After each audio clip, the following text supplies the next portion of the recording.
Welcome everyone. Namaskar and good morning everyone. Welcome all our speakers and all our audience who are right now joining us on Zoom and also watching us live on Facebook and YouTube uh, uh, live versions on the ILETS channels.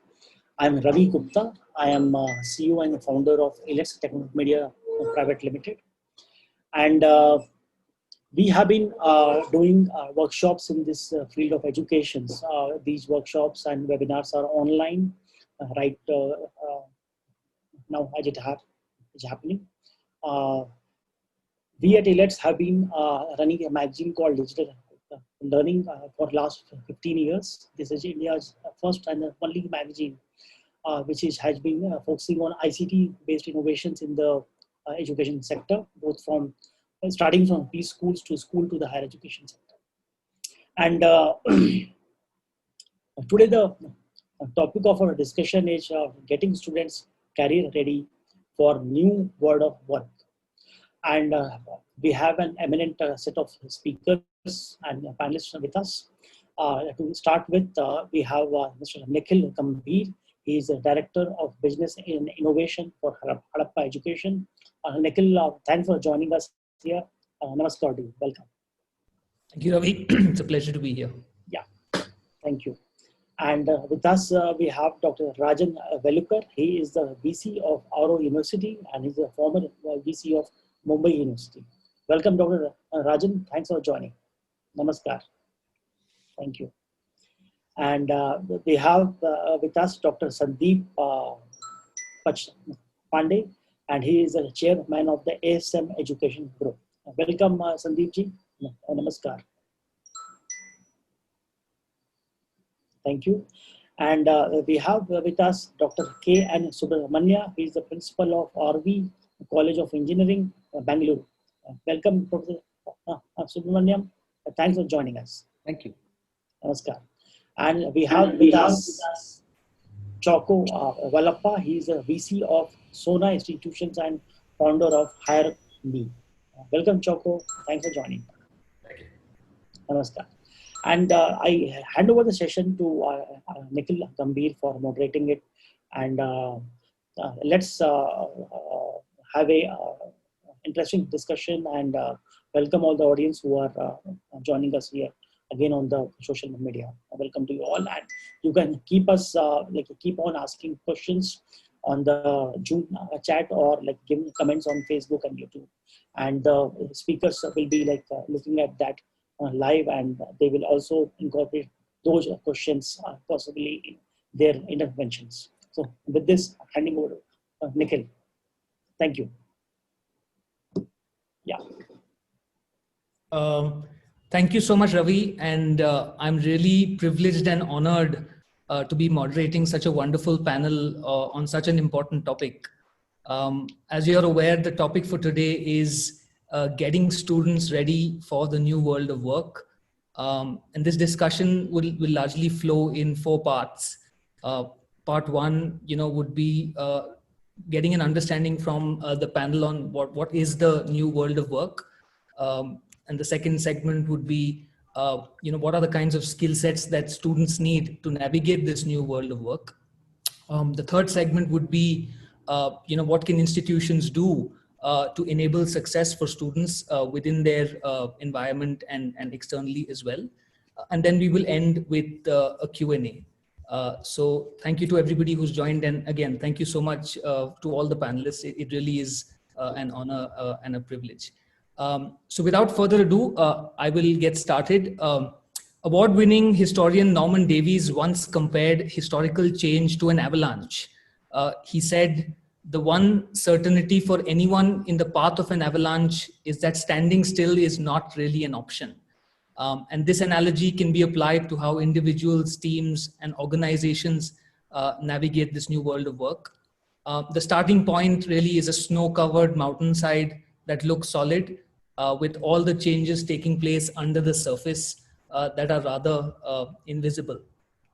So my first question to the panel really is, how would you define the current world of work?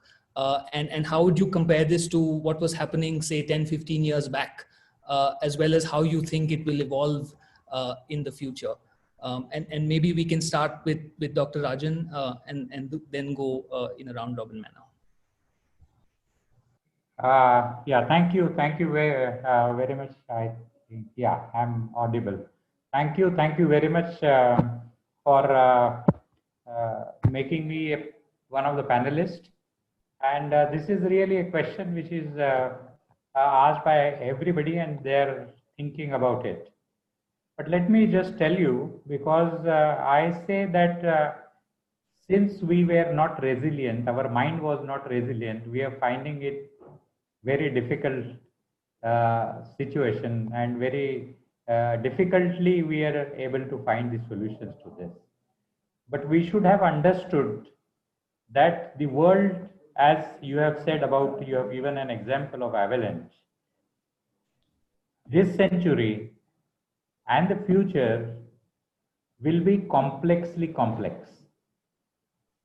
And if the world is complexly complex, we cannot find a solution other than having a resilient mind.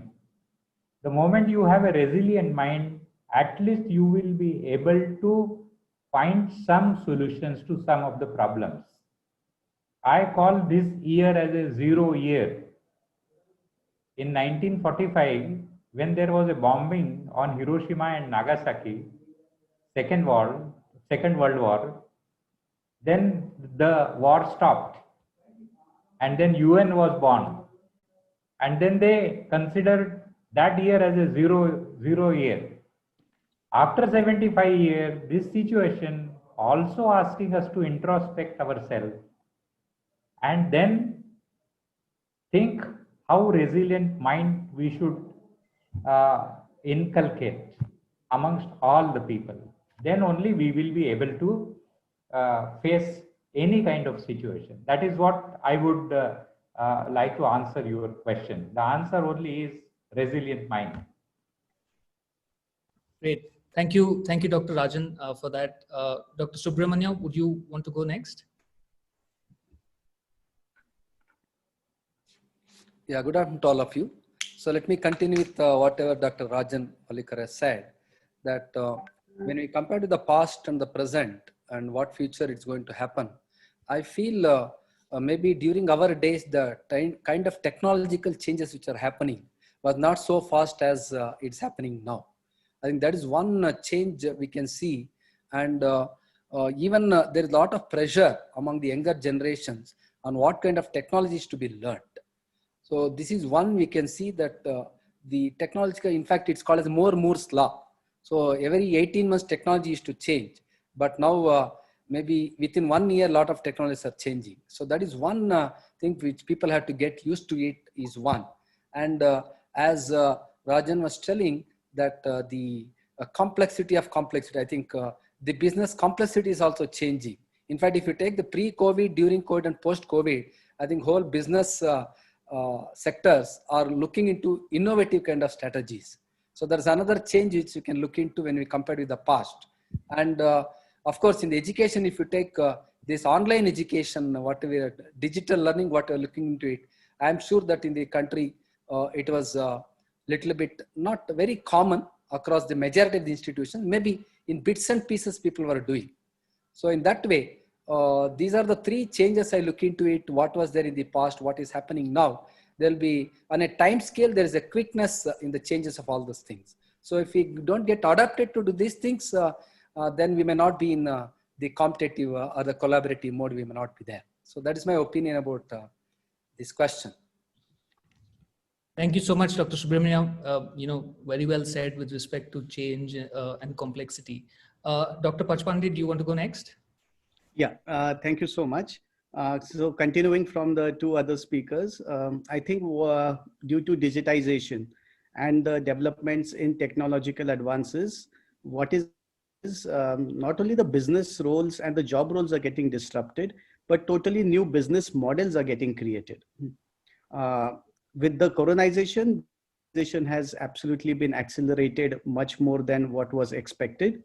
And as we are, moving to work in home, now it has become, work from anywhere, and probably, as they call it, work anyhow.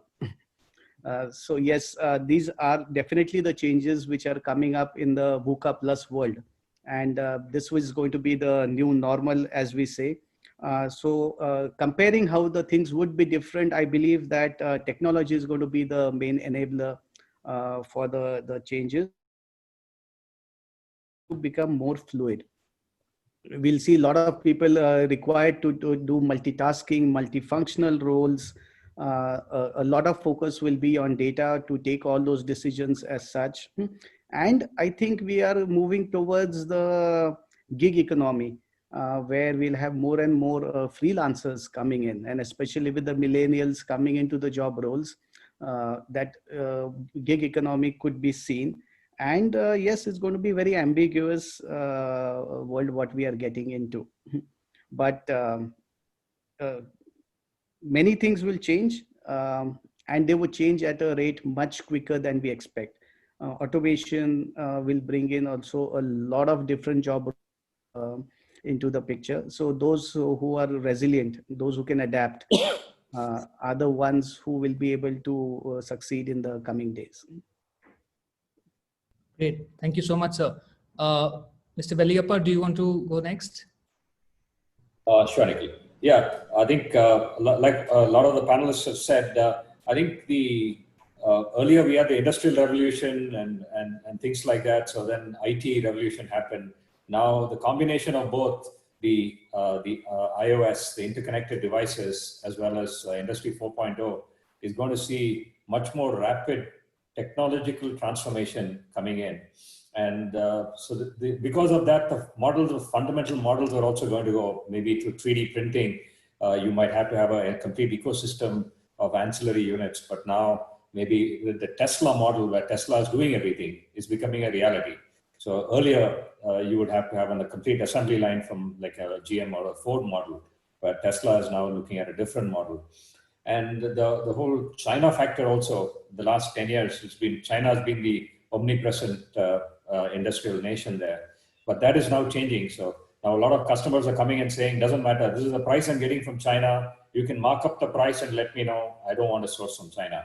So that is becoming a thing. And coming into the technology world too. So China has always had a great wall of China in the sense that Facebook, Google, all of them are not allowed. They've had their own Chinese thing. So now the world is giving back to them by putting a dent there. So from that angle, I think we're going to see much more. And the last 10 years, one of the significant things from an Indian perspective has been the new age entrepreneurs. For ages, before 10 years, the capital used to drive the businesses. But the last 10 years, knowledge is driven it. Like today, if you have an Ola and a Flipkart, that is purely getting in knowledge people. So students can aspire to say that, okay, I'm going to build a company.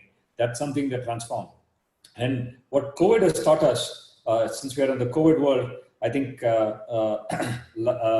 like Dr. Sandeep was talking about, is a geek economy. So more and more people are going to work from home, and they might have small types where they do things like that. And we're also coming into a world where it's lifelong learning. So which is the new education policy also talks about that. So where you can break and come back and relearn. So because I think I see the models changing so fast that you have to keep on coming and learning. And then now the world has become virtual in many ways. I've actually created a company last month sitting over Zoom. So every week we speak on Zoom and we formed a company. So we just, and that would have been unthinkable in the old world. So now it's becoming more virtual from that perspective. So, thank you. Great. Thank you so much, Mr. Veliappa. And thank you everybody for that. Just requesting the audience to please feel free to post their questions in the chat box. So, towards the end, we'll collate some of these questions and ask our panelists. So I think the takeaway for me was really the fact that we talked about change, complexity, entrepreneurship, resilience, catering to this whole idea of this new world of work. Just taking that thought a little further, which brings me to my next question is, how do we define this idea of career success? Right? What do you think career success looked like 15, 20 years back? And how does it look like today? When we look at it with respect to students, Traditionally in the past, you'd have students and people graduating and staying many more years within a company and growing or pursuing other fields. Today, the number of options are so many and so many different things to do. So just curious to know your thoughts on the idea of how students should look at as a career in this world of work. And maybe we can start with Dr. Subramania this time.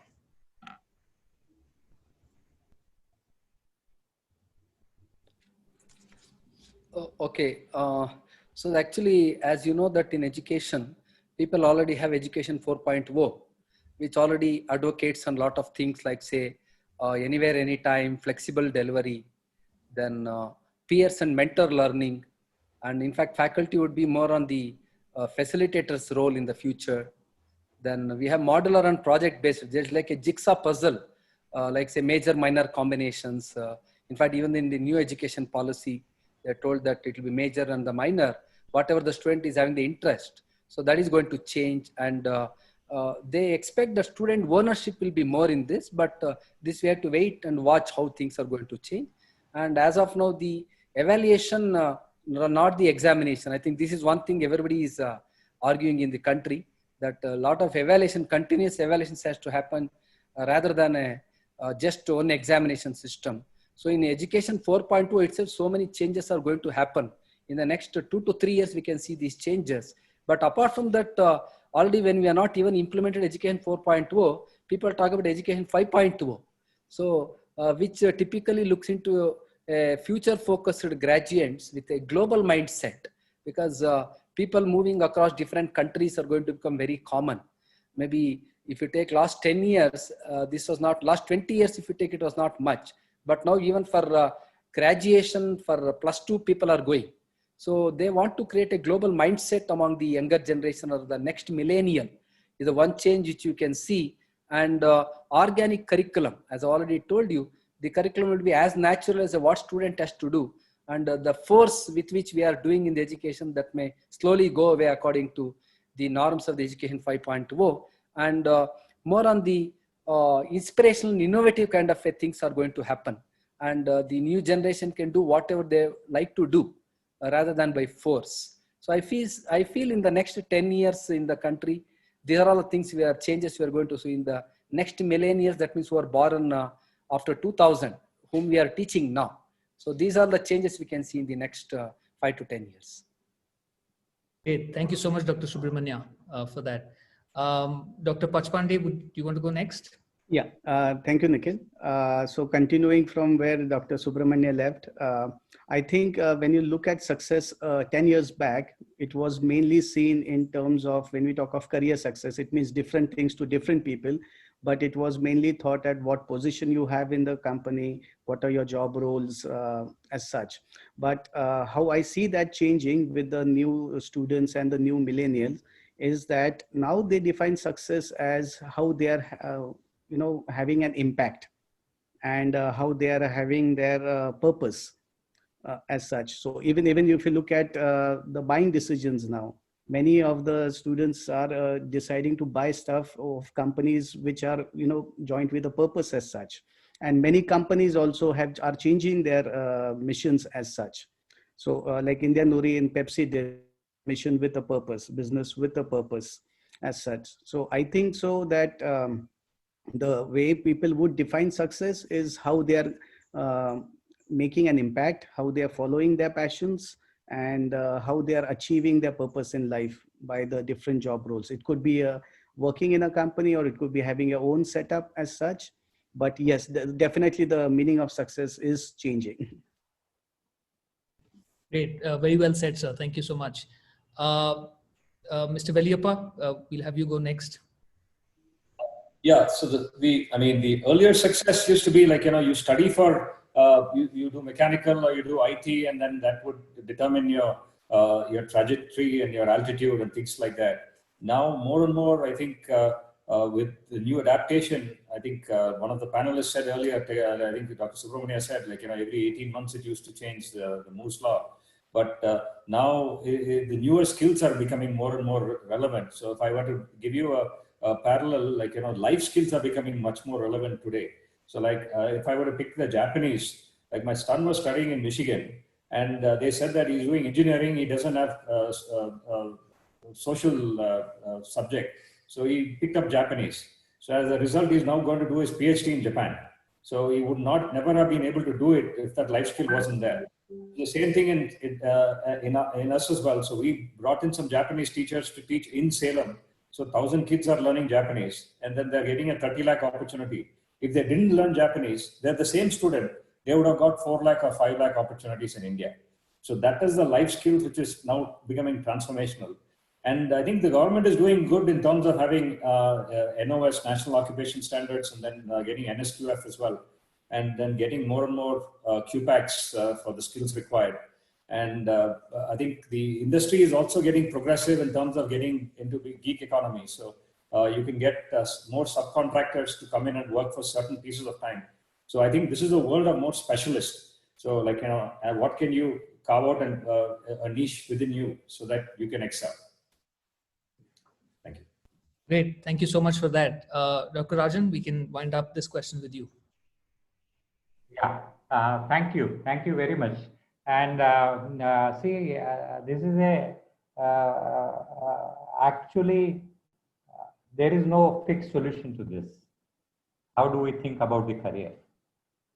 And if you are thinking from a career from the employment point of view, I say in future, those who will not be able to employ themselves, nobody is going to employ you. This is, take it from me. If you are not able to employ yourself, nobody will employ you. Then what needs to be done? We need to understand the changes which have happened in the 21st century with the speed with which has happened. If you don't understand that, you will not be able to understand what kind of career you will be doing in your life. If I tell you that gossips, we are gossiping everybody. We all are gossiping through WhatsApp or Instagram or whatever. We are sharing our stories every day. Even if you go to a market or if you eat something, if you cook something, you are sharing your story. And stories have lasted for more than 10,000 years or since the humanity came into existence. So these gossips, I'm just giving an example. Gossips is a career. I met somebody in 2005 and I asked her, what are you doing? She said, gossips. I said, I am not asking you about gossip. She said, no, gossips is a career. And I am getting much more than what you are getting as a vice chancellor. Now it is a career. Nobody thought in the 20th century. And even in today's world, we are not thinking about that. I met one person in Bill and Melinda Gates meeting in Washington. And the average age of the 20 people, those who were participating in that consultative meeting, 20 people across the world, their average age was 55. For 2 days, one 28-year boy was facilitating our meeting so professionally. I asked him, what do you do? He said, I am just doing facilitating. This is my career. So friends, now 20 years have gone. Image making. My son-in-law is in a business of image making. How to make image of a person. So you don't know, even these jobs, whether they will survive or not, we can't say. Therefore, one thing which you should remember, one is follow your passion. Second is you should be intellectually alert. And therefore, I talked about that resilient mind. Today, you learn some skill, get the employment, that skill or that industry may not survive. So learn new skill. And therefore, that lifelong learning comes into existence. Even today, I am learning. Even though I was a vice chancellor for almost 14 years, but I feel that I must learn what is happening. When somebody talks about vertical literacy, I must know what vertical literacy is. If somebody is talking about operating system 4.0 of co-creation, I must know what that co-creation is.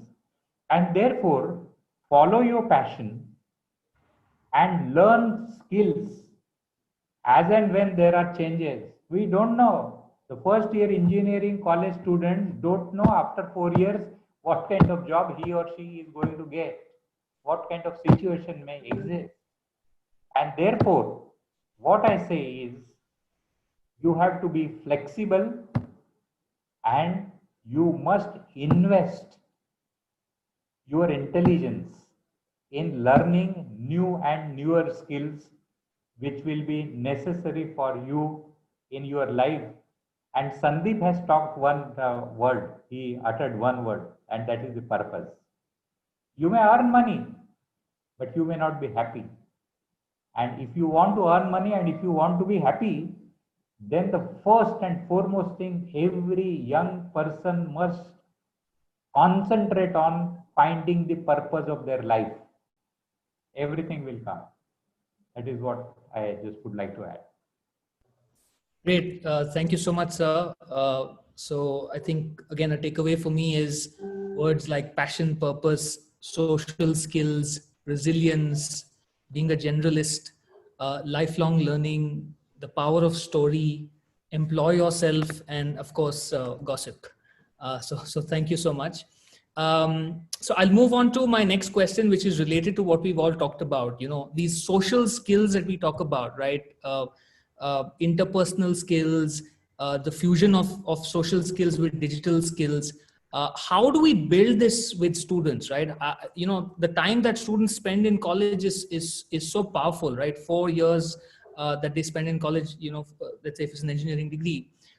There's so much research to prove that if that time is spent in the best way, you know, there is significant correlation to career success. How do we think about some of these skills and bring them about within students in colleges?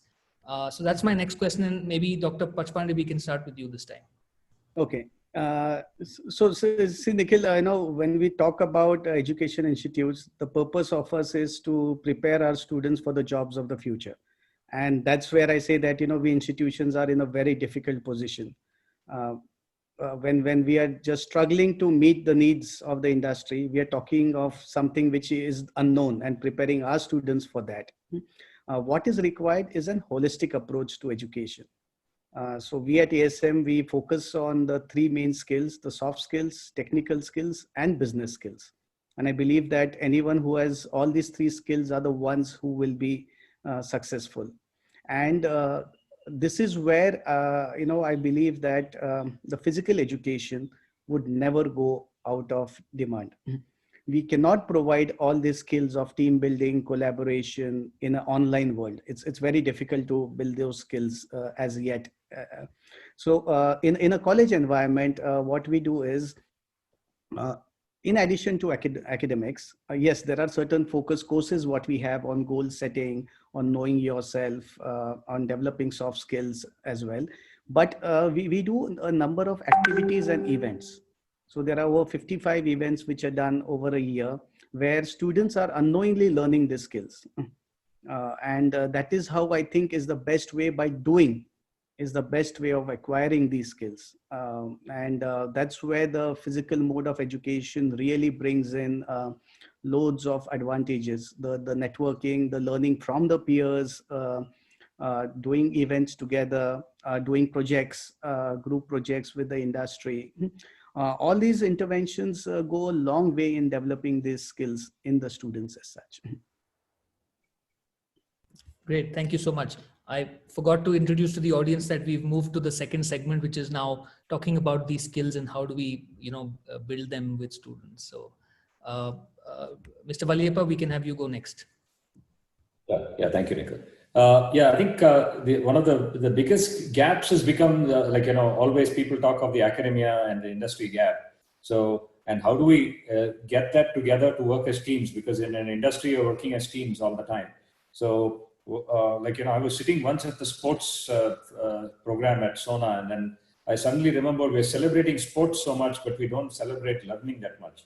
So we introduced a Olympics of learning. So every department has their own micro Olympics. So they all learn to build motors together, for example. So everyone's given the same wires, the same magnets, and something like that, and you come up with different concepts to run and make the motor. So that way, everyone is learning differently. It's learning fun, it's collaborative learning and things like that. And similarly, student projects also. So I think very often we don't take it, many institutions don't take it seriously. So if we take it seriously and make them apply their mind, then it also becomes more relevant. And we found this gap, because on the fourth year when they come, they say they want to be at, say, an Infosys or a TCS or something like that. But when they're sitting in the class in the second year, what do I need to learn to get into Infosys when I'm coming into the fourth year? That aspiration is there, but how do I bridge the gap between the aspiration and things like that? So that's how we've introduced this thing called Hire Me Gold.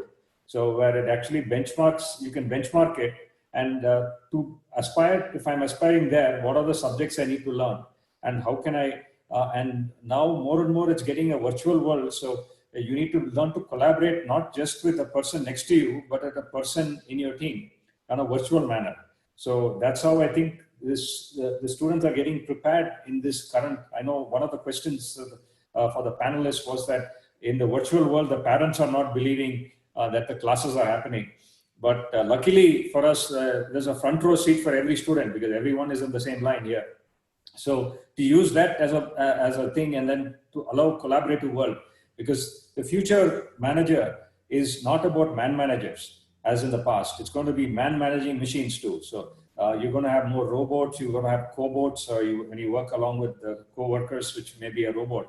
So how do you learn to manage machines and people together? So that will be the new world and the new challenges for that too. And then the last thing is that at Sona, for example, we made the 8th semester completely for internship. So they go and learn at the place of work and things like that. I believe the new education policy is focused the last year on research. I felt that it would be better if it would have been more in internships as well, because I mean, India needs research for sure, but I'm not sure if it needs in that magnitude. So, thank you. Great. Thank you so much, sir. Dr. Rajan, we'll have you go next. Yeah. Thank you. I think we have moved on to the, just a second. Am I audible? Yeah. Yes. So I think we have moved on to the skills, which what kind of skills which our young people will need. Again, I will come back to the skills which they will be needing. Again, I go back to the purpose. They will be needing the life skills, very, very important from their point of view.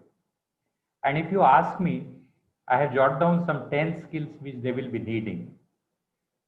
And then in our university, Oro University, we are talking about it and we are giving training and training to people on this because training is needed. Everyone should be trained, even including the vice chancellors also, which is missing. So I took all the vice chancellor to Harvard University when I was the vice chancellor of Mumbai University, and we gave them a training. So that is very essential. So I talked about the 10 skills which you will require at least for next 10 years. The first thing is sense making. Everybody is expressing. You should be able to make a sense out of the expression made by people. Object as well as subject. Even the object, some of the objects make the sense. So this is a sense making skill which you will need in your entire life. We were talking about intelligent quotient, we were talking about emotional quotient, but now today in today's world, when we are talking about operating system 4.0, not talking about industry 4.0, operating system, because the operating system defines how the world is operating. Second thing is social intelligence. If you don't learn this social intelligence skill in a world where you are together, you have to succeed, you have to live, coexistence matters the most. So you should learn social skills. Very, very essential. Third is the cross-cultural competency. In this globalized world, and even in our country, students are moving from one place to another place, and with the new education policy, if it happens, when so many affiliated colleges may be closed down, their mobility will increase. And if this mobility will increase from state to state, then different culture students will come to you. And therefore, you need to learn cross-cultural competencies. Then computational thinking, everything is data. Now the behavior is captured. And on the basis of behavior, there are softwares.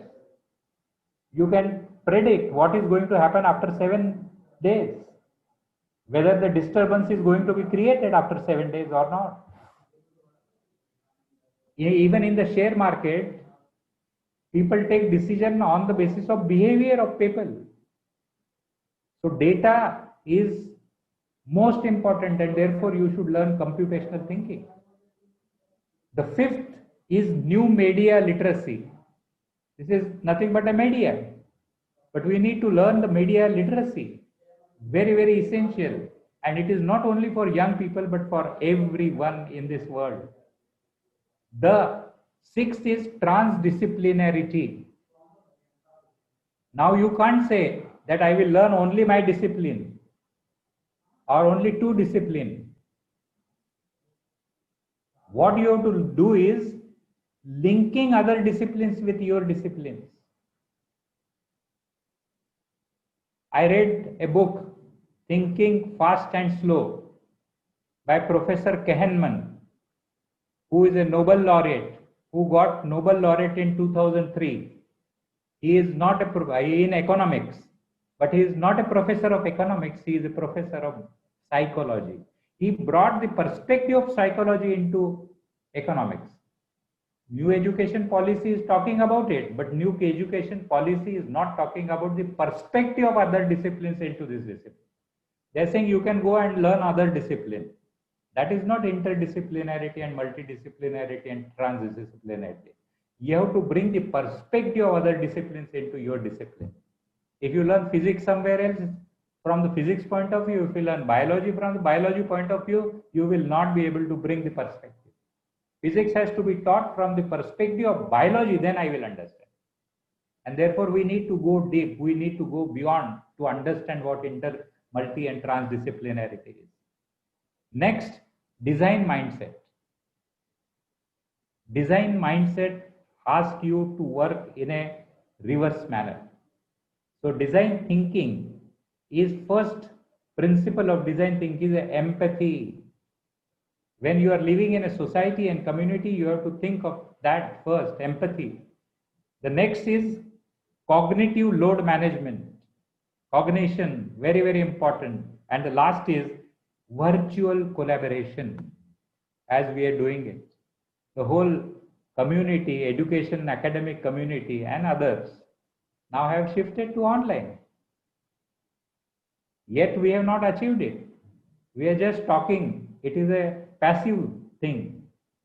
Active thing is still not happening. People are coming and then delivering a lecture. They don't know whether students are engaged or not. My daughter does the engagement index and engagement audit. And on the basis of that engagement audit, she is in Pune, but she does this engagement audit. And on the basis of engagement audit, the educational institutions will have to take decisions. It's a wonderful study and wonderful audit. So these are the 10 skills, at least for 10 years you will have to learn. There is no other go. And we give training in our Oro University, short-term training to people within and outside also. Great. Thank you so much, Dr. Velikar. That was a clear and exhaustive list on skills that are absolutely necessary. So I'll close out this segment with Professor Subramania answering us for this. Yeah. So thank you, Dr. Rajan. Actually, he has given exhaustively all the kinds of skills which are needed for 21st century engineers. So, but what I will do is, I'd like to highlight, based on these skills, what are the activities we are doing in the college, so that it may be helpful for others also. See, basically what happens is, I'm sure in a 4 years engineering college, they study almost around 50 courses, and it's all a semester scheme, and it's very rigorous also in many of the institutions. But I feel there more learning is happening outside the class than inside the class. I think that's the first thing we have to believe. So as a part of that, actually, we have a cultural activities team in the college. Under that, there are almost around 17 clubs are there. They can pursue their passion. For example, you take Anil Kumble was our student, and he did well in academics as well as in cricket also. So like that, we have tried to create a holistic development for education for a student in the institution, in terms of somebody wants to do dancing, somebody wants to do, let us say, literary, somebody wants to do quiz. So we're trying to provide all such facilities so that as a natural process, these skills are developed. Actually, I always been telling that these skills cannot be parallelly done with the education. It should go as a part of the education. These skills have to be developed. And as Dr. Rajan was telling, we have a design thinking lab in the college already, which has been done for all the branch of engineering in the second year itself. So it's a 2-credit course. And the first stage, as rightly pointed out, empathy stage. In fact, I give most importance to empathy stage and the problem definition stage. And students have to go back to the industry or to the society, get the problem there, from there, because whole of our education has been inward looking. That means we want to go from inside to the outside, but now a time has come, we have to come from outside to the inside. So that means try to get the problem from the society and try to solve here using all the technologies, whatever we have here. I think that will be very much helpful. And AICTE also last year has introduced activity points, which is compulsory for all engineers in the country. So as a part of that, actually, our students keep going during the weekends to the village development activities. So many students would not have even seen the villages. So there are a lot of skills which can try to develop there. So these kinds of skills, again, what all the things listed, he gave the skills can be practically learned if you go back to the society and try to learn. And also, as you know, that the students who come to the institutions will have a heterogeneous kind of a interest actually. In fact, these are toughest job in any colleges according to me. Somebody wants to do, let us say, civil service. Somebody wants to go to the sports. Somebody wants to go technologically grow. So I think it is at the top, I think we should try to balance all those things. In fact, this is one of the toughest jobs to do it actually. In fact, in our college, we have almost 1,500 who participate in sports. And at least every year, 5 to 6 students get selected for the civil services also. So we have to focus that lot of students also when you're trying to look into it. And some people like say, for example, we have innovative teams on campus. This is where all majority of the skills, whatever you told, could be developed, because these students go from the regional to the international level. It could be an automobile team, it could be a robotics team. There are a lot of learning happens in these innovative teams. I'm sure in many colleges it is there. So these innovative teams actually, it is interdisciplinary in nature. Students from all the branches of engineering will be there, have 17 innovative teams on campus actually. In fact, there is a lot of learning, and in fact, we are trying to bring this as a part of our curriculum itself now, so that there is a continuous learning from the student. So we have to go on finding out different kinds of methods to see that all these things are augmented as a part of education or becomes a part of education itself. Otherwise, what's happening is you ask them to study 10 courses and then separately ask them to do these things, then that is where the problem is there. So I think ability for such things. So definitely skills can be in a natural way, it could be developed as a part of our education itself, so that we need not to spend extra effort and time for building that. I think that's my take on this. Great.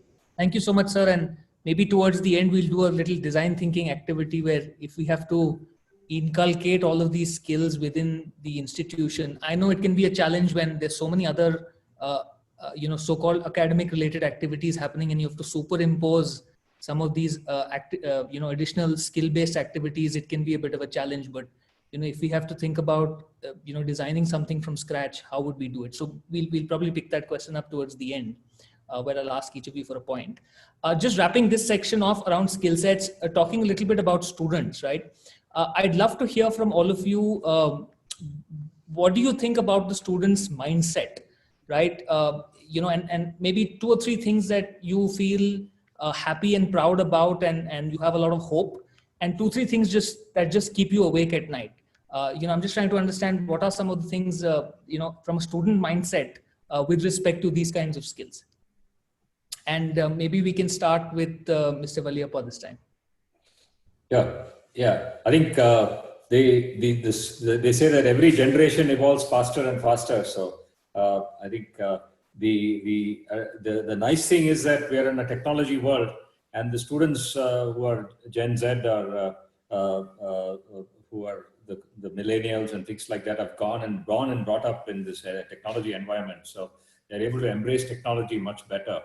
And if you look at the Smart India Hackathon, which happened literally last week, inaugurated by Prime Minister, and they had teams coming and contesting right across. So one of our institution, Tyagaraja Polytechnic, these kids are literally shy of 18, not even 18 years old. So, and they got together and then they won one of the first prizes, competing against IITs and NITs and things like that. So, so the minds of the students are very, very sharp. It's how we harness it from a positive side. And I think like what Professor Ranjan said, so a lot of distractions like WhatsApp and gossip and WhatsApp universities and things like that. So there's too much of distraction from a student's perspective. So be it social media, now we don't have TikTok, but then we used to spend some time on videos or Facebook or Instagrams or things like that. So and then there's so much of learning outside as well. So the thing that I think what we need to do as educationalists here discussing is that how do we harmonize that? How do we get more debates and make the student think? Because ultimately, if they're able to think, that's the biggest challenge. So how can we make them think? And then the Prime Minister at the launch also has spoken about how can each of them be an employer and not just be looking for jobs, but create jobs. So those are the kind of things I think the students can aspire to do. And luckily, right now, the present environment that we are in, a lot of money is there in the market. I mean, be it with venture capitalists or a lot of funding mechanisms and things like that. And in a COVID type situation, so we are also trying to build technologies to find out how, when you're taking a class, so Hayami has come up with a new product now, so where we are putting it as an analytics on the camera, so you can find out who's attentively listening, who's not interested, who's bored, who's doing something else. So these are all using face recognition techniques and AI and ML, machine learning. So we are analyzing and giving the feedback to the teacher so that the teacher can maybe talk about an interesting story or something like that and get the class across. So these are analytics which are available today, which you would not have had it earlier in the earlier world. So I think from a student mindset, they have so much of distraction. So the most important thing as educationalists for us, if you ask me, is how can we channelize that? And there's so much of learning there. So from a teacher's perspective, I often say that you shouldn't be a sage on the stage, but a guide on the side. How can you talk about the 5 videos that you should see before and come back? Because everyone is on the mobile phone seeing and things like that. So, and then again, if you look at it from a rural and an urban divide from an Indian perspective too. So the rural students have a challenge in terms of bandwidth and things like that. So I think if you look at 2 Indias or India and Bharat as such, so the modern world with technology and things like that is learning very differently. And India, it's high time that we decide to move away from this IIT mindset because 50% of India's higher education spend is spent on IITs, NITs, and IIMs. Just imagine 50% of our higher education spend is spent on 2.6% of our students. 97% is what we are talking about. So I think we need to develop more technologies and get Wi-Fi hubs or whatever it is to develop more digital learning, because I think we are talking on a digital learning platform today as well. So from that perspective, so thank you. Great. Thank you so much, sir. Very, very informative. Dr. Pachpande, would you like to go next? Yes. So, if you talk of the mindset of the students, we are running institutes right from the KG to the PhD level, even executive education. So, one of the heartening things to see about is that the students are willing to learn new things. They're open for that.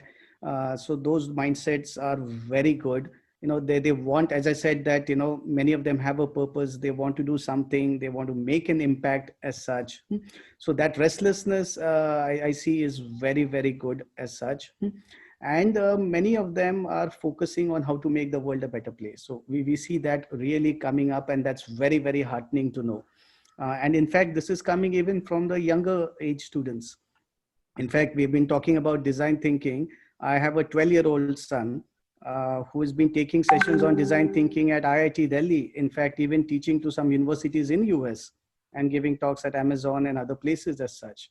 And he's also got a patent recently where he's innovated a product which can help stop the spread of the COVID virus as such. So yes, a lot of contribution is coming from the younger generation. But when you talked of the issues, what you see with the students is that the students want everything instantly.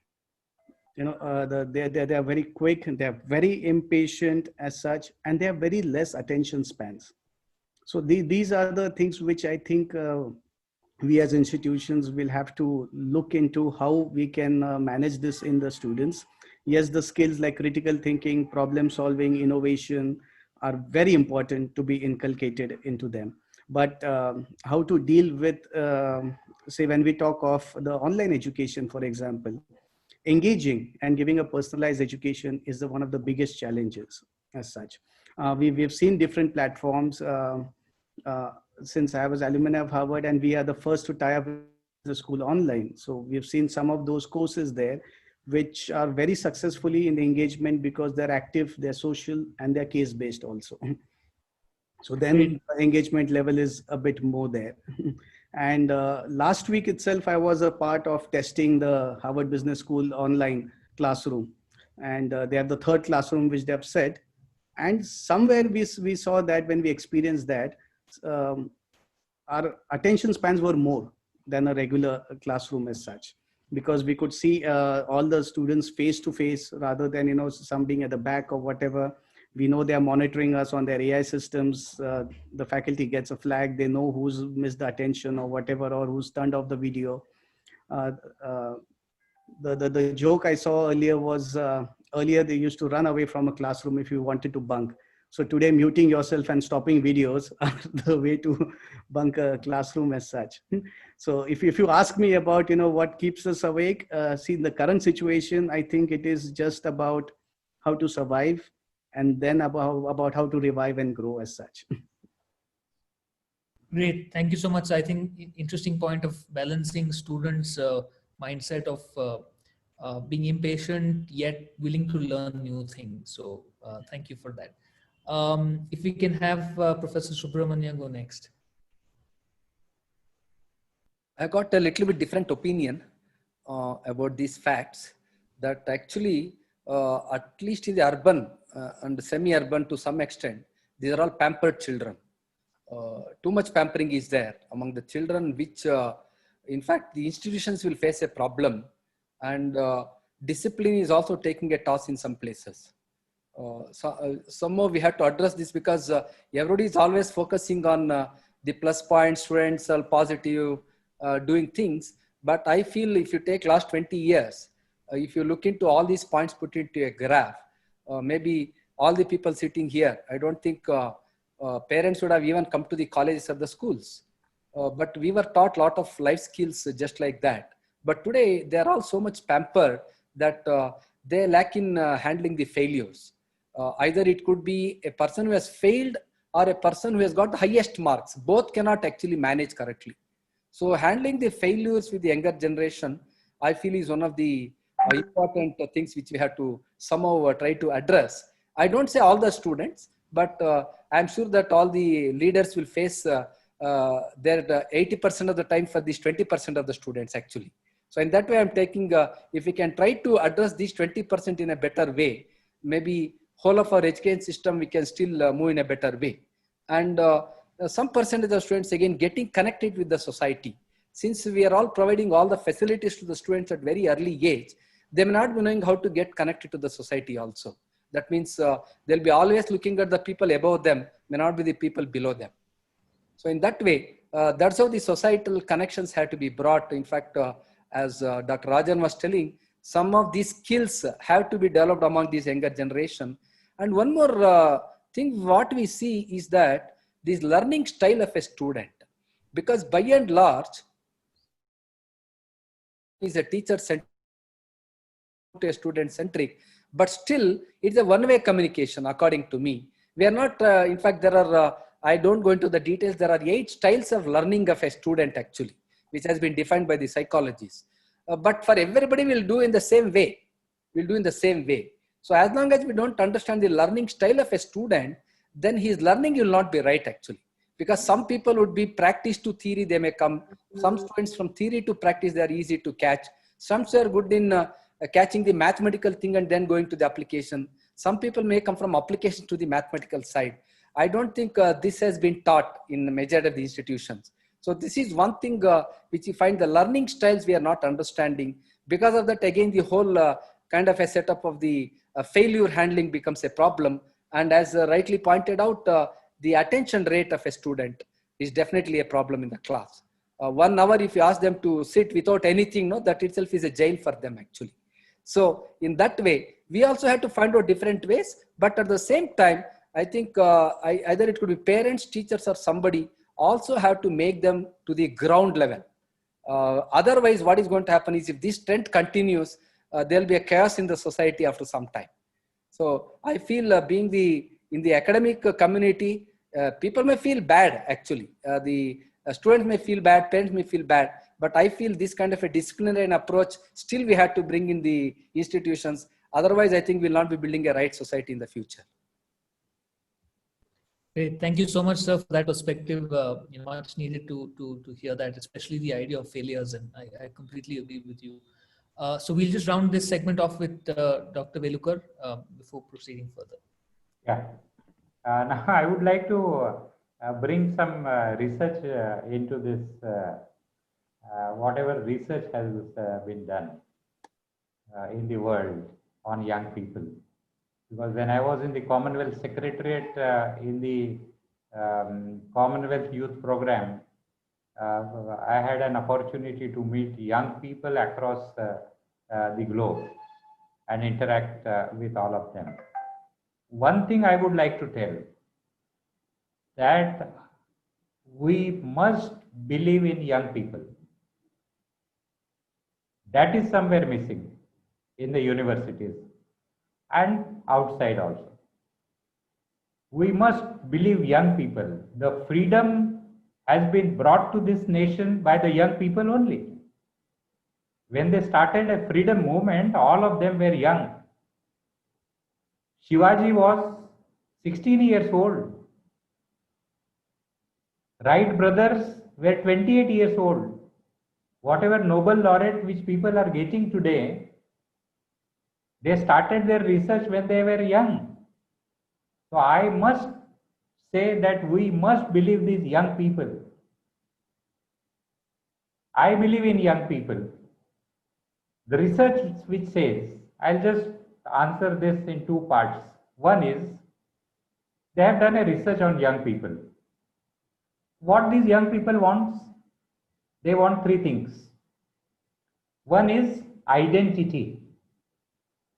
We need to work towards that. They need status. And the third thing is they need independence. We are thinking that they should learn this. We are not asking them, what do you want to learn? We are not, when we are designing a curriculum, we are not asking them. We say that we have taken a student on this, board of studies and other things. No. So, they are in the modern world, if they are the customer, you should ask what they like and what do they want. that is missing. So that independence is missing. So these are the three things which they are missing and they are grappling for. This is the research which I am saying. The second interesting research which they have done is, again, I am going to talk about 5 C's. I'll come to education and I'll come about the general thing. What are the 5 C's? Career. They are worried about their career. Second is charisma. Even if Sachin Tendulkar is not a mechanical engineer, whatever car he will say, you will buy. Even if somebody is not a doctor and selling a product on the television, you will buy. Charisma. Second C is charisma. Third is car. Fourth is credit card. And the fifth is condom. They call it as a condominium generation. Okay. These are the 5 C's. But I must tell you that this generation is more smarter than our generation. They are innovative. We have never thought of doing something new thing. No startups. Now you see several young people are starting their own small business. And now in education, what are the questions in their mind? There are another 5 C's. One is curriculum. Are you developing a curriculum from my point of view or your point of view? I am not going into detail, but then since paucity of time. Second is campus.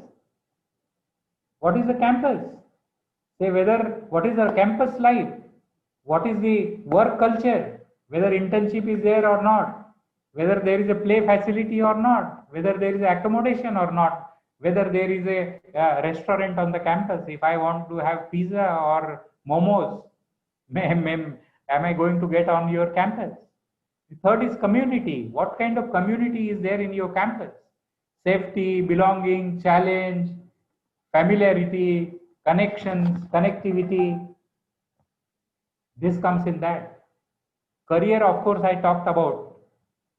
Whether I will be getting a career in my passion. What are the results? What are the experiences which you are going to deliver in your campus? What kind of versatility is there? And what kind of reputation your institution is having? And the fifth is, which they talk about ROI, return on investment. So whatever fees you are taking, we will give you either through scholarship or through fees or through loans. But tell us whether we will be able to recover whatever investment we have done. These are the 5 C's they are expecting. That is what I would like to tell. But I believe in young people. Wonderful, sir. Thank you so much for that. I think lots of questions coming in from our audience, so we'll in the interest of time, we'll move there. So I just want to move to the third section, and a lot of you have spoken about the third section was really about how do you build these skills in campus, and just to take some words that all of you mentioned: technology, faculty, curriculum, and what you just mentioned, Dr. Velukar, a lot of those. So I'll skip that portion since it's come out in the other questions. In the third section, just one question that I have is industry, right? All of us are, there's a lot of pressure that, students put, parents put on this whole aspect of career readiness and skills. Yet you've got industry who says that, there's a certain way we kind of come and recruit. And I know while career is much larger than than your job, but it is a stepping stone to that career. So would love to know all your views on the role of industry and how they can play a more proactive role with respect to appreciating, emphasizing, and looking out for these skills that we've spoken of. And we can start maybe with Dr. Pachpande this time. Yeah, thank you, Nikhil. I think industry has a great role to play, especially in the higher education. We also at ASM, we believe that industry institute partnerships, in fact, industry institute and institution partnerships are what can make students employable as such. We've come up with a model called as Excellence Driven Guaranteed Employability Program. So it's taken us 3 years of research to come up with the partnerships here, where what we are trying to do is provide the quality content in addition to the regular teaching from top corporates as well as top institutions in the world. For example, when you talk on the education side, our students are learning from Harvard Business School Online, Harvard Business Publishing, IIM Bangalore. For skills we're using Harappa. We've tried it with our students, and they have some fantastic reviews coming from there. But from the industry side, what we've done is we've not just tied up with the industry, we have partnered with them and launched in courses which meet their requirements. So what we have done is a reverse competency mapping. For example, just 2 weeks back, we have launched a PGDM in emerging technology, which is India's first course in association with Amazon, AWS, wherein we worked for 8 months with Amazon to come up with a curriculum which will meet the requirements of Amazon and their system integrators, which covers cloud computing, AI, ML. And what we have worked out differently is that the curriculum is made in association with the industry. We get their people to teach. We are using their platforms for teaching and certification. So if you talk of our course in data analytics, the partners there with us are IBM and EY. When we talk of finance, we have CRISIL as well as EY as a partner as such. So we are working with the end goal in mind and giving these cutting edge certifications which the industry requires. And in the cases where we are autonomous, we have the freedom of the curriculum, but where we are affiliated to the university like University of Mumbai and University of Pune, we are giving them in addition to the regular curriculum as such. And we have seen that these students have, not only they get better jobs, they have a 3x growth rate once they get into the institutes as such. So when we talk of industry institute interaction, with the course with enterprise planning with SAP, what we have, not only does SAP give the curriculum and they deliver the curriculum and certify, but they also help us in the internships and the placements.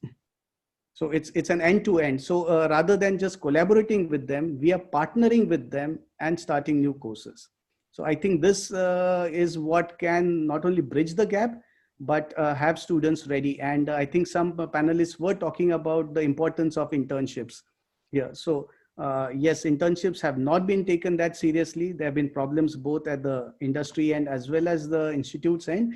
But if we create a student who will be able to add a value and is ready with the skills, what the institutes are, what the industries are looking for internships, I think that works very well. And that is one of the ways what we are seeing is the way industries are recruiting now. Rather than an interview, if they have seen us working with them and is added value, 60 to 70% of our students are getting placement from that route. Since we have the tie-ups with the industries where they are helping us for these internships, it's working out very well as such. Great. Thank you so much for that, sir. Mr. Valiappa, would you want to go next? Yeah, sure. Let me just use another virtual background. So, I think one of the things that we believe in is to actually getting students to come and evolve. Like if you see the top center frame, it's actually 5 colleges together. We joined together and actually launched a satellite. So the ISRO took the satellite and went. So we research. And even the research side, we get more industry problems. So like JSNW is a steel factory which is close in Salem. And so they came up with a thing of how do we take slurry waste and convert that into another product. So our students actually started working on those projects and trying to make pavered blocks out of that. Or if Titan watches came in and asked for they had a nano coating requirement, and then it became a faculty and an industry together to work and to solve the problems together. So, and then coming into the COVID situation, so when COVID came, everyone today we have a social distancing app that we are using, but that's from the government of India. But our own students have developed an app called vTrace, which is being used by 4 districts between Salem and Erode, about 8 million people. That's what the government used for social distancing.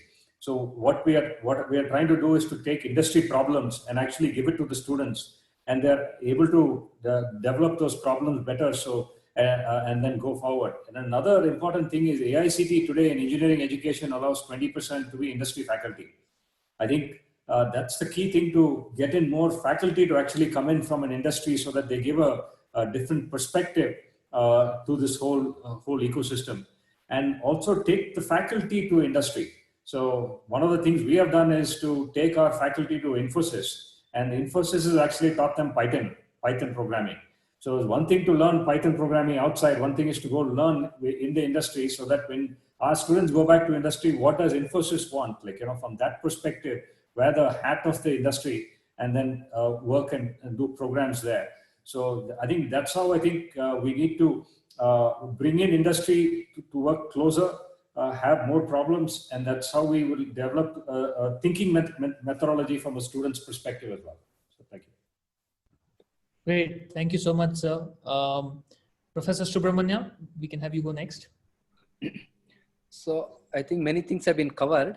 I would like to say what are the different kinds of things we are doing, in the sense that getting connected with the industries. What used to happen is, it used to happen with the internship and with the departments and the students, and for long term it was not helping the institutions. So what we did is, now we are all signing MOUs at the college level and making sure that it goes through the faculty members and then to the students. Otherwise, if you straight away go with the students, it will be only discrete points of time. He completes internship, he completes projects, and it goes away. So we will not have anything. So like that, we have established almost around 6 to 7 centers of excellence. One with Cisco, actually, an IoT center. So wherein perfect industry connect. It is a total skill-based program. Similarly, we have set e-mobility center of excellence with Greaves Cotton, wherein we are working in the area of battery management and the control systems. Then Mercedes-Benz, we are offering a skill development program, which is tutored by both Mercedes-Benz industry executives as well as our faculty. And we are also signed an MOU with IAC, Wipro, and our college. We are working in the area of actually the autonomous vehicles. So what happens is, starting from second year to the final year, all the students are involved. In each of these things, at least 150 to 200 students are there. I think there is a lot of learning which is happening. And we also take industrial executives for mentoring our innovative teams, actually, from industries. It could be an automobile team. It could be a solar team. We ask the industry people to mentor them so that their product serves in a better way. And we also take the mentoring for our incubation center from the industry people.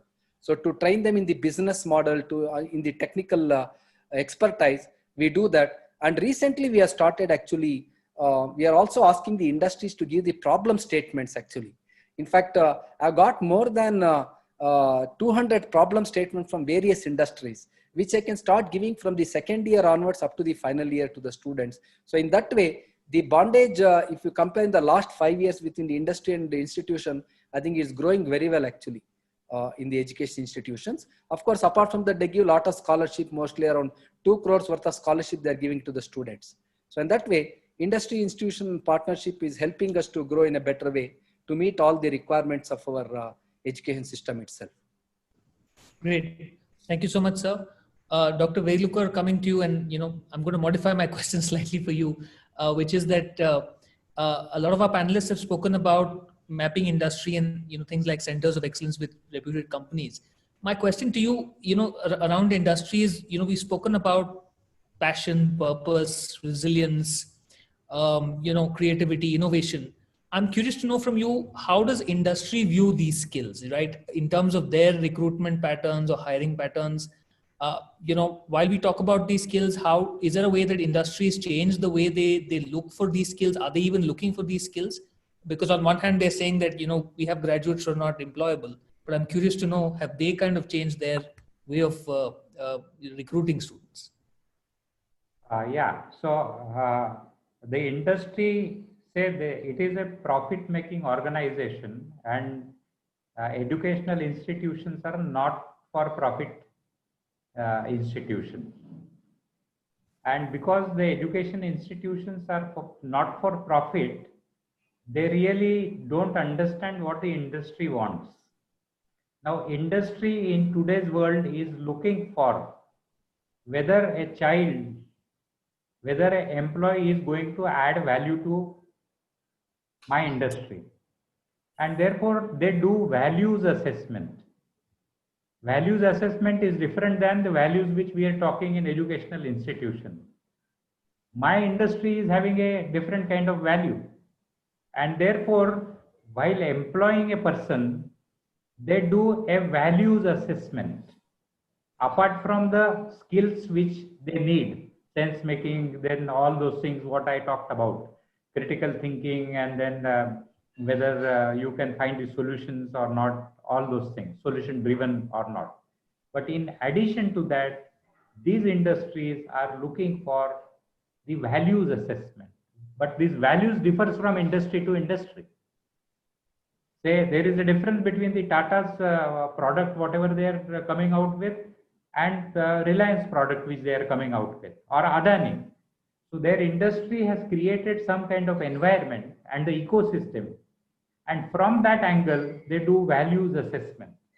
And all the educational institutions must give training to all the students in values assessment. For example, our university has been established by a person or a company having 35 five-star hotels in US, almost in United States, and 2 in Surat. What they are saying is, what we are teaching in the hotel industry, hotel management or hospitality, is of no use.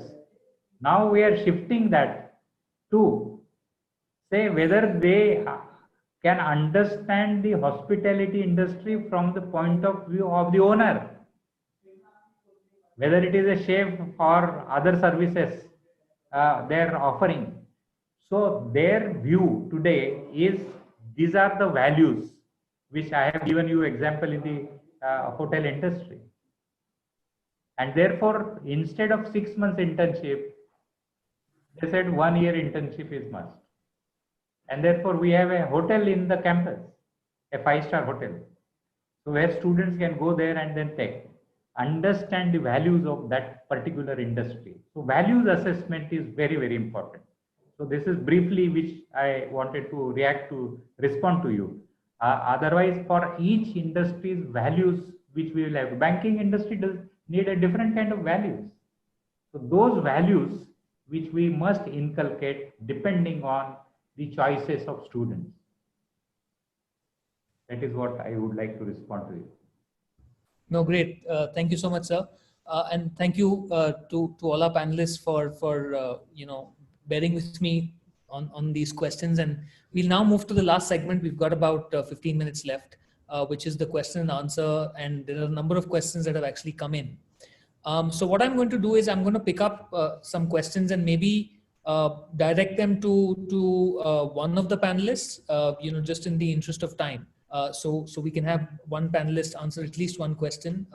That we will cover some more and. And 1:30 I have a meeting, so 1:30. Okay. I'll keep that in mind, sir. Thank you.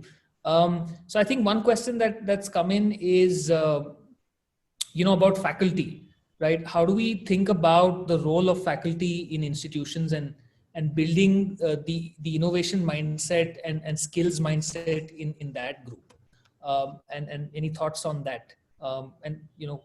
Who would like to go? You can choose. Yeah, can I answer? Yeah. Yes, sure, sir. See, I'll come back to the point which I said initially. The faculty should stop teaching. Am I audible? Yes, sir. Very much. Faculties should come out of the mindset of teaching. Stop teaching and focus on creating learning environment. The moment you create a learning environment in your campus, then it is a collaborative learning and co-creation. The moment you change your mindset, we change the handset very often, but we don't change the mindset. Teaching is one way. Stop teaching. create learning environment, whether in the classroom or outside, and you will see the result. Say, there is a curriculum in engineering across 140 countries. The whole curriculum is taught from this point of view. CDIO. What CDIO is? Conceive, design, implement, and operate. We have to change our mindset from this angle. Conceive, design, implement, and operate. The whole curriculum needs to be delivered in this fashion.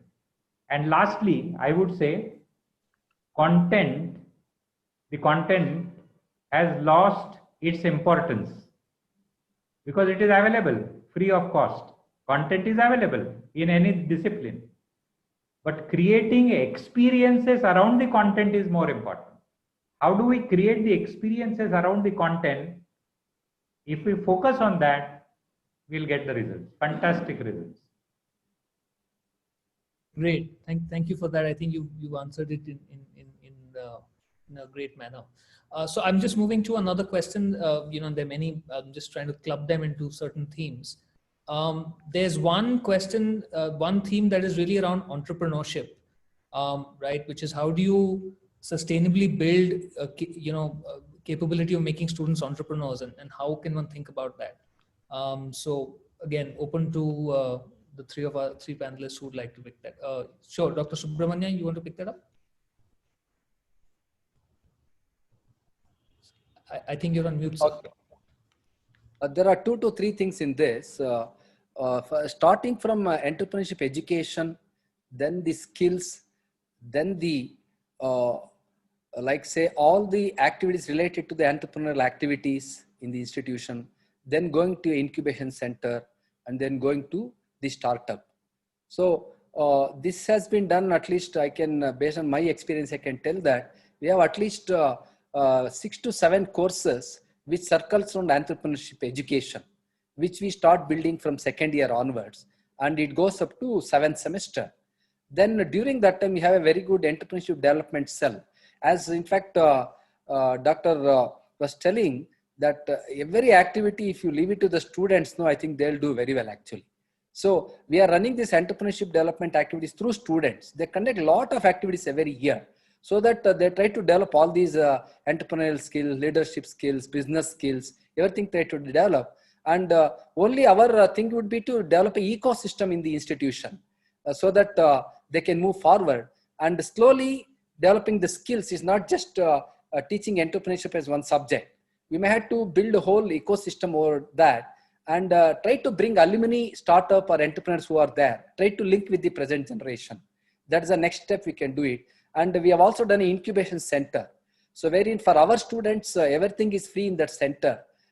Starting from they can stay for 2 to 3 years, and they can develop a product, then go back and do a startup. So it is a total, in fact, I was speaking to Cambridge University president once. He was telling to bring a total entrepreneurship culture in Cambridge University that taken 50 years totally. So to bring the overall institutionalizing all these things, otherwise it will all be in bits and pieces. So I feel institutions have to work a lot on these things, starting from education to the skill to the incubation to the startup. It's a total path altogether. I think all the students may not go in that line. Still, we look at employment, but at least if we can develop at least 10 to 20% of our students to go towards that, we'll be doing a lot for the country. Great. Thank you for that, sir. I think one theme that's common in the questions is around technology, right? And obviously related to where we are. So the question really is around how do we build capability of including online learning within institutions, and something that is again not just an add-on but fused into creating experiences within classrooms. Sure. So, okay. Yes, sir. Go ahead. I can go ahead, Nikhil. So, I think the blended learning is what it's all going to become about. So it's online as well as the supplementary learning and complementary learning, as they call it. And so it's through giving a set of videos for people to watch, as well as using videos as instructional technology, especially now with AR, VR. with things going out. So you can actually have a car coming out and reaching out to you from the screen. So, I mean, that way that you can learn is much, much better. So the new technologies, I mean, whether it's using a learning management system, like say a Blackboard, which is easily collaboratable because it's working in 2,800 universities around, and it allows you to do building blocks of courses, content, or whether using like what we've used is a Pearson's lecture capture system. So where all the lectures are recorded for students to go back and see, that could be an adaptation of learning that way. And different people learn differently. So like I think Dr. Subramania was talking about the 8 models of learning. So some listen and learn, some watch and learn, some, I mean, if I might not be able to learn from one teacher, but I may be able to learn from another teacher. So I mean, the technology allows us to use all those things to our thing, whether it is using a Khan Academy video or maybe NPTEL video or using a Coursera, whatever. So I think we need to be more, we need to embrace the different content available and put it together. And that's what we're trying to do through Hire Me Gold as such. So to get all that, to put it in a mobile phone and giving it at a fraction of the cost for the students, to enable that. And then also to make the students think about that and come, like we've introduced this new concept of student-centric learning. So the students come in and start presenting in class. So that's how you get over the stage fear, the social context of how do you present and things like that, and make the students think, like what Dr. Ranjan was saying, stop the teacher and then make the students think. So thank you. Great. No, thank you so much, sir.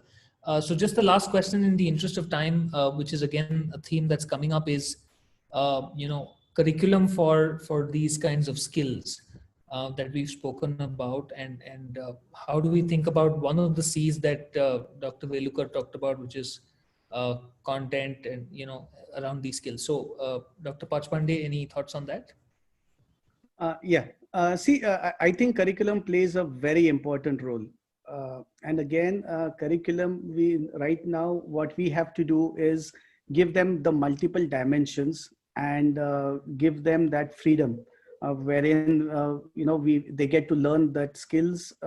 Some of them, I think students should not be left 100% to the students, but where we push certain important ones compulsorily to them and let them choose over the other options, what they want to take as such. But I think if we talk of affiliated colleges, Dr. Rajan has been in that before. There is a problem in where the curriculum is updated every 5 or 6 years as such. But the way things are moving now, I think adding those extra courses into your curriculum gives an edge to your students. And in autonomous institutions, integrating that skills into the curriculum itself. Now, in our PGDM courses, as I told you, we have worked with the industry to co-create, co-deliver courses as such. So there we are building from the industry into the curriculum itself. And that, I think, works very, very well. Another thing which we've been able to do because of our blended approach and collaboration with the various partners. Talk of AWS, or we talk of Automation Anywhere. We are probably the first non-tech B school to have these skills taught to all our students. So they're learning about not only, we're not just talking of technical skills here, but to understand as a business. And in the future, as we say, people have to be internet literate. We need to have people who are going to be cloud literate. With Automation Anywhere, the future jobs are, where people are going to manage the bots. So as we are managing, HR is managing the human resource. You may have people now required who will be managing the bots into your organization as such. So yes, curriculum is very, very important. And that's where we have been getting that curriculum from the best corporates and the best institutions and integrating that to the course of teaching. I think that is what can not only close the industry institute gap, but also give the industry, students who can be employable right from day one. And with this also, we can inculcate the skills required for becoming entrepreneurs and startups. In fact, my son who is in 9th, their school has started a startup school right from the grade 8th grade onwards. So we have to catch them young. We have to make sure that the mindset is changed. And partnership is the way to go ahead as far as curriculum development is concerned. And we need to keep updating it on a regular basis. Great. Thank you so much, sir. And, we are on perfect time. It's 1:30 p.m. I want to thank everybody for taking time out to make this session possible. And thank you to the audience for some of the wonderful questions. A very insightful session for me, but this has really been helpful, and hopefully we can build curriculum and experiences for students to make them career ready. Thanks a lot. Thank you. Yeah. Thank you so much. Thank you. Thank very you. much. Have a good Have a Bye-bye. nice time. Thank you all, sir. Thank you all. Namaste, sir.